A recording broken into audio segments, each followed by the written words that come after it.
Hello my dear friends, you're in the Military Summary channel, and today we will discuss the situation in Ukraine on the 28th of September of 2023. Today we have a lot of very interesting updates, so let's start. And first we're going to start not with the situation on the ground, but with very important and very interesting information. Today the British intelligence, United Kingdom intelligence MI-6 provided Zelensky very important information. And according to this information, Kremlin and Putin and the Russians are planning to capture the next year up to 5 Ukrainian regions. And the Ukrainians are saying, the MI6 are saying that if Zelensky is not going to sign peace agreement this year, the next year is going to be a final year for Ukraine. And the Russians are planning to involve in the upcoming operation up to 1 million army.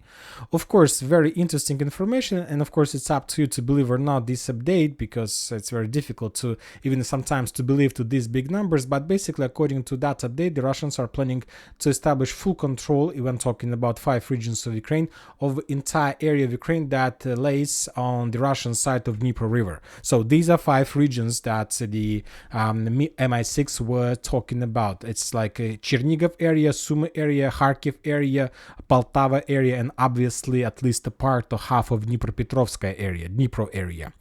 And you might say, but where the Russians are going to take this such a big army, 1 million soldiers, or they're going to use mobilization or to use conscripts? A very important question. And according to my understanding and according to my analysis that I made as a result of clashes in Orekhov and Vremivka and Bakhmut area, I made few conclusions. And the most important of them is that the Russians managed to repel the Ukrainian attacks in the vicinity of Bradley Square, in the vicinity of Vremivka, tactical bridgehead and Bakhmut using the local forces. The most important achievement that the Russians managed to get as a result of clashes, as a result of Ukrainian greatest counter-offensive operation, is that they didn't involve their strategical reserves in that battle.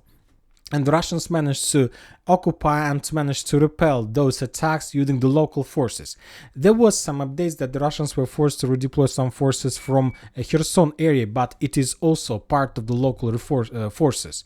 When talking about the Ukrainians, as a result of clashes and their attacks in Rabotino, Verbovo, Vremivka and Bakhmut, the Ukrainians were forced to involve their strategical reserves.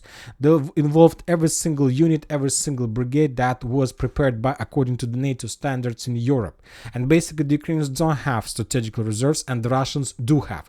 Furthermore, the Russian authorities reported just a week ago that as a result of all this military situation, military signing the contracts and so on, they managed to recruit around 400,000 soldiers by the beginning of September. So there are still at least a few months before the end of the year, and obviously they're going to sign probably another 100,000 contracts with the people. Furthermore, don't forget about Wagners, who are currently located in Belarus, in Africa. They also have around 50,000 soldiers with weapons that will sooner or later be redeployed on the territory of Ukraine. One more time, currently they're on vacation. So I believe these numbers. I believe that the Russians are going to sign more contracts. Maybe they're not going to use 1 million army, or 1 million army involves also the forces that we have in Zaporozhye. Maybe these numbers involves not just the forces of Russian Federation, but also their allies. Who knows? But this is the situation that we got.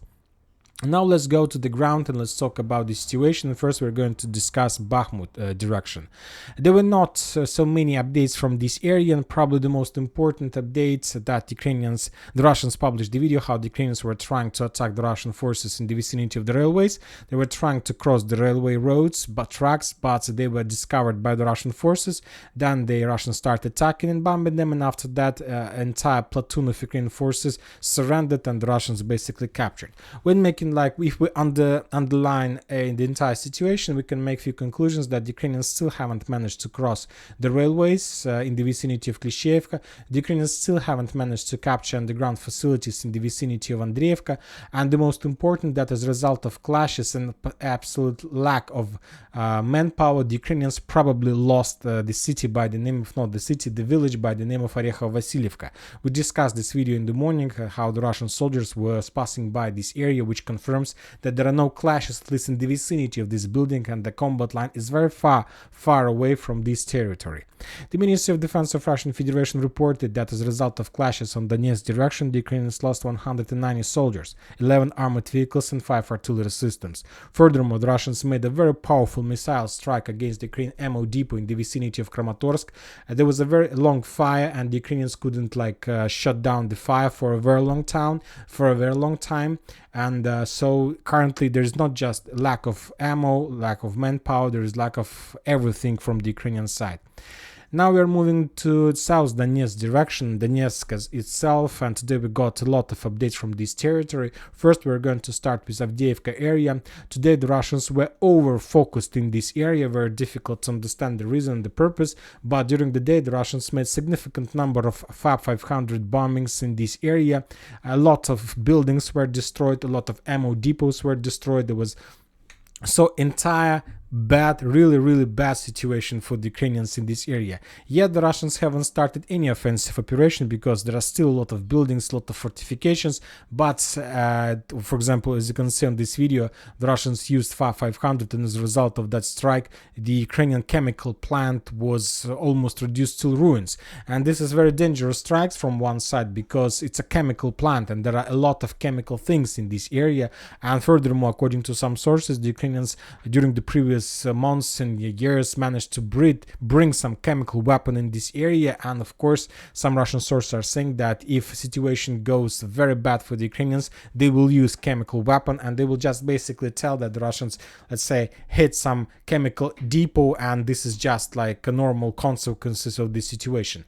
So, but anyway, I don't think that the Russians are going to storm Avdiivka these days, because currently they're trying to develop their offensive operation into other directions, and the most important for the Russians is Krasnogorovka and of course Novomikhailivka, Konstantinovka. The Russians are over-focused in this area during these days, not just today but yesterday and the day before yesterday. Before we start discussion of this territory, I'll remind you one more time the picture in this area since the beginning of September, and we see complete Russian superiority in this territory. The Russians were using all types of weapons. They have artillery strikes, air bombings, and many other types of weapons. Today we got a lot of details from this territory. For example, the Russians published the video how they managed to discover the Ukrainian position somewhere in the vicinity of Korakhova. There was, according to the author of this video, some kind of parking of Ukrainian vehicles and command center. And when the Russians discovered this territory, this concentration of forces, they started bombing and attacking the Ukrainians. We don't have the numbers of Ukrainian losses, but obviously we see a few areas of fire and have destroyed Ukrainian vehicles. But also this is not the most important update. Yesterday, if you remember, we already discussed the Russian attempt to attack the Ukrainian positions in the vicinity of Krasnogorovka, and as a result of that attack, the Russians managed to capture the edge stronghold in front of the city, and basically the storm process of the city has already started. I don't think that the Russians will capture this city as Severodonetsk or Mariupol. As I understand, the Krasnogorovka will face the same destiny as Marinka. This city will be reduced to ruins because the Russians have already got the edge positions. But if the Russians wanted to save the city, of course, first they needed to capture Nivolsk and to encircle this from the north, but they haven't managed to achieve this. So basically they will storm the city in front. But this is also not the most important update. The most important updates are coming from Novomikhailivka and Konstantinovka. To tell the truth, I was expecting this situation for a very long time. We know who follows the reports, because today the Russians launched probably the first stage of assault and storming operation of these two settlements. So the assault has started. Real assault has started, not let's say inside of the city, but the Russians started, or at least they finished the preparation to capture the edge trenches that located around the city. For example, today the Russian sources published a very interesting video, and you know that this is very interesting territory, and that this area has some differences from other front lines. They have some benefits, they have some details that we haven't seen in any other front line. And first of all, one of the most interesting detail that we can see in this direction, that the Russians are using kamikaze machines in this area, and we haven't seen any in any other direction how the Russians or the Ukrainians were using kamikaze machines. What is kamikaze machine and how the Russians are using this type of weapon in this direction? For example, right now, currently on this video, you can see how the Russian tank tried to demine fields. So this is the reason I told you that the Russians launched their final offensive operation, because they have already started demining process. And this tank that goes among the fields in the vicinity of Novomikhailivka, trying to prepare and to create a safe road for further attack.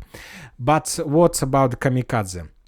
So in this video, you're gonna see how the Russian tank managed to prepare a safe road, and after that the Russians brought on this line kamikaze tank, completely fully loaded with a lot of explosive and so on. And the thing is that all these fields are completely mined, and it's very difficult to attack. We saw the Ukrainians did the same when they were trying to attack in Verbovo and Robotina, and the first step always is to demine fields. And now the Russians have almost completed this mission. So we see a lot of explosions, and this is not like the explosions of mortar strikes. This is like demining process. It's like the explosives of mines. And on this episode, you're gonna see how the Russians launched their kamikaze tank. The driver of tank left machine, and then this tank, this is kamikaze tank, driver left, you see he jumped off the tank, and the tank continued moving to the north in direction of Ukrainian trenches. And what is the purpose? The purpose of this tactic is to destroy as much as possible mines in this area. And of course, not just to destroy, but also if a tank is able to get the tree lines, to destroy the Ukrainian positions. But the most important part of this video is not that the Russians started their demining process. For example, on this tree line, the Russians were attacking with its tanks. So the Russian tank got this area. He was attacking the Ukrainian trenches. Then he moved a little bit further, made the hook, and returned back to its positions. And after that, the second tank, kamikaze tank, was sent, and the kamikaze tank managed to reach this area, and then there was a very heavy explosion that you saw just on the video. The most important part of this video, of my conclusion, is that a week ago, on the 22nd of September, we got another video from the Russian sources, another demining process in the same fields but a little bit to the north. The same tactic but without the usage of kamikaze tank. The Russians were trying to demine with demining equipment. So basically, based on that, we see that the Russians managed to demine this entire area. Yesterday we got the video how the Russians made significant number of strikes using FPV drones against the Ukrainian positions in this fortification. So according to my understanding, the Russians have completed the preparation of storming area, and within the next few days we are going to see the Russian attempt to establish control. Maybe this is too big, of course, we don't have, but over this territory. So this territory is going to be captured by the Russians within the next, probably not even weeks, but maybe days, because they have completed for this everything. And this will allow the Russians to get a little bit closer to the Ukrainian main supply roads that goes in direction of Novomikhailivka. And basically, from these hidden positions, the Russians will be able easily to establish fire control with tanks. They will attack with tanks with hidden positions, with mortars and so on. So Novomikhailivka is not so far as we used to think. This operation is going to start very close. Furthermore, the Russians continue bombing and attacking the city, not just Novomikhailivka, but in Konstantinovka. On this video, we see another strike with FAB bombs. So everything is ready. Everything is ready. The Russians are very careful. They're not attacking like they did in Ugledar in the beginning of this year. They try to be very slow. They try to make double checks, double strikes sometimes to be for 100% sure, because we know that there is a real lack of manpower from the Russian side in this direction. A lot of forces the Russians burned during the clashes for coal mine Trudovskaya. A lot of forces the Russians burned during the battle for Ugledar. Now they're trying to capture Konstantinovka and Novomikhailivka not with manpower, but they try to do this with brains and long-range weapon. Very carefully, step by step. And this is a very amazing operation, I believe. because soon I expect a little bit intensifying of actions in this direction. And furthermore, don't forget that Ukrainians completely have lack of manpower, and they can't do anything in this direction because they don't have reserves to help Ukrainians in this area. And when talking about this territory, this area is under protection of, obviously, of 79th Air Assault Brigade, of 116th Defense Brigade, and probably of some forces of 72nd Mechanized Brigade. When talking about South Donetsk direction, the level of losses in this area is heavy: 105 soldiers and 7 armored vehicles. It's not so big, but it's bigger than in Zaporozhye, Kupiansk, Liman altogether. So we see that this area is very active, no matter the situation on the combat lines. Now we're moving to Orekhov, to the Bradley Square. Today we got also a lot of updates. We have already discussed the Ukraine attempt to attack in direction of Verbovo, how the Russians counterattacked and so on. So since that moment nothing changed, but we got more details and more updates from Novoprokopovka. Today, for example, the Russian sources published the video how the Russians were bombing and attacking the Ukrainian positions basically inside the city.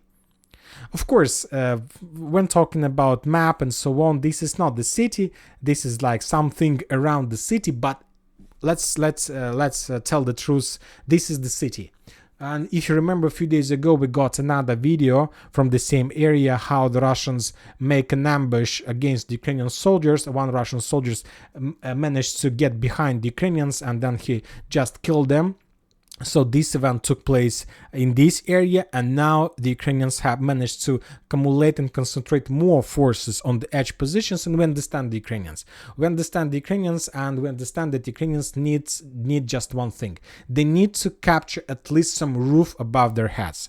It's very difficult to hold positions in open fields like the Ukrainians try to do in the vicinity of Verbovo. They're located like under the open air, and they're under very heavy fire from the Russian side.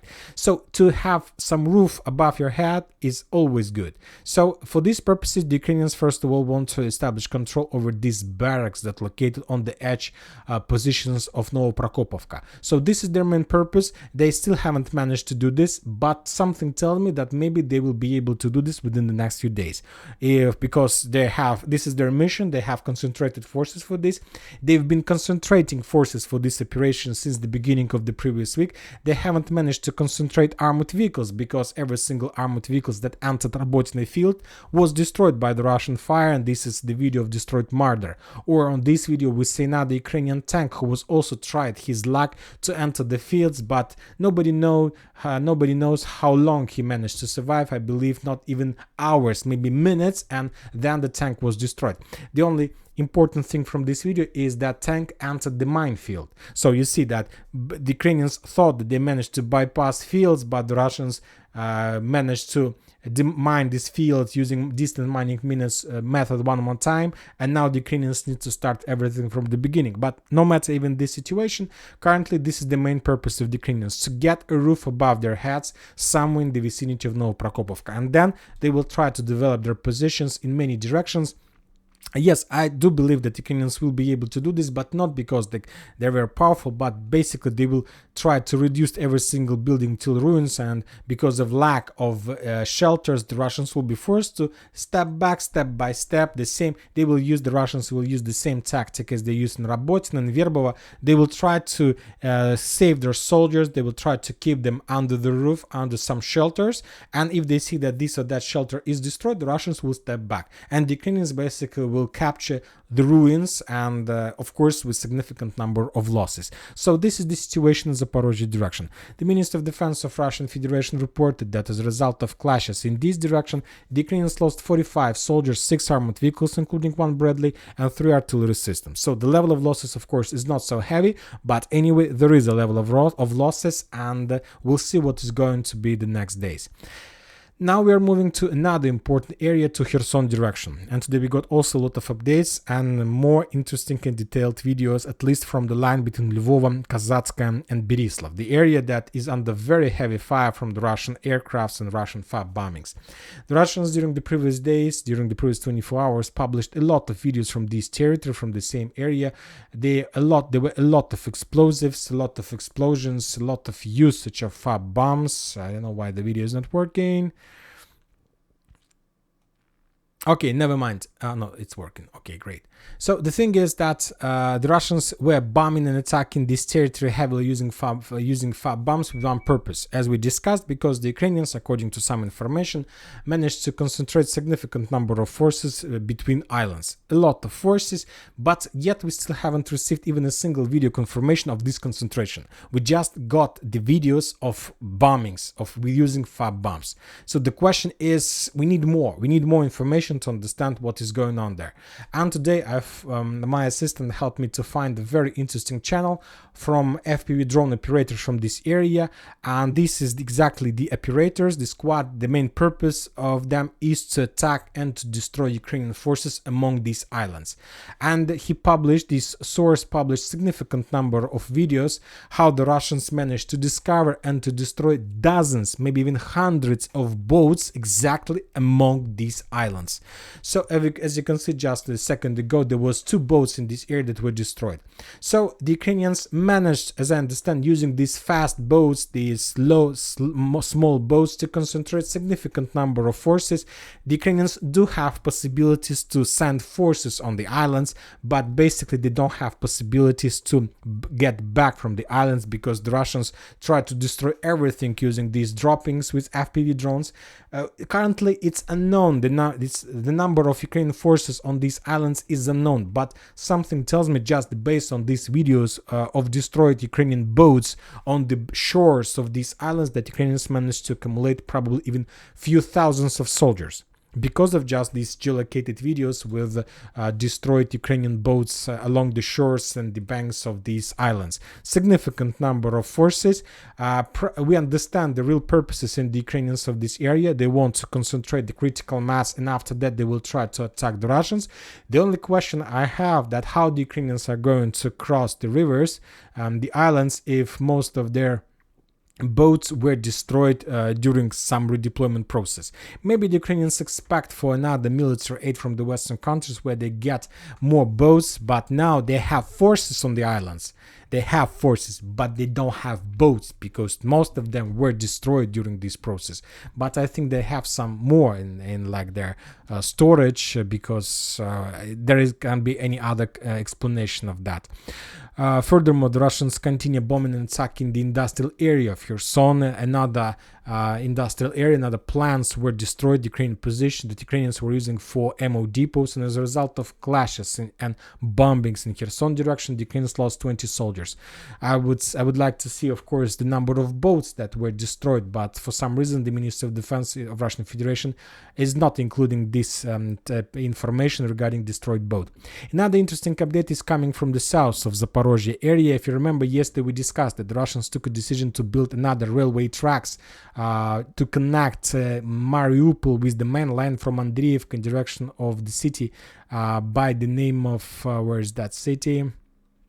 This is the city Kutinkova, and they want to connect and to secure the supplies and supports. And today we got another picture, another confirmation that Ukrainians are planning to build the Russians, my bad, are planning to build another railway tracks, but along the Azov Sea. So the second line that the Russians have already started building goes exactly in the areas we discussed, from Mariupol to Melitopol.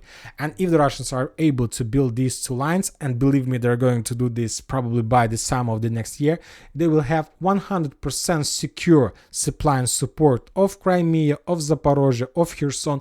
These territories will be completely connected to the Russian mainland, and the Ukrainians will not have even a single chances to return these territories back without, I don't know, the involvement of NATO on this conflict. Real involvement on the ground, I'm trying to say. And that's it for today. Military Summer channel reminds you to condemn any violence in the world. Thank you for watching. Subscribe to my channel, put your likes, join my Patreon, and have a good day. Bye bye.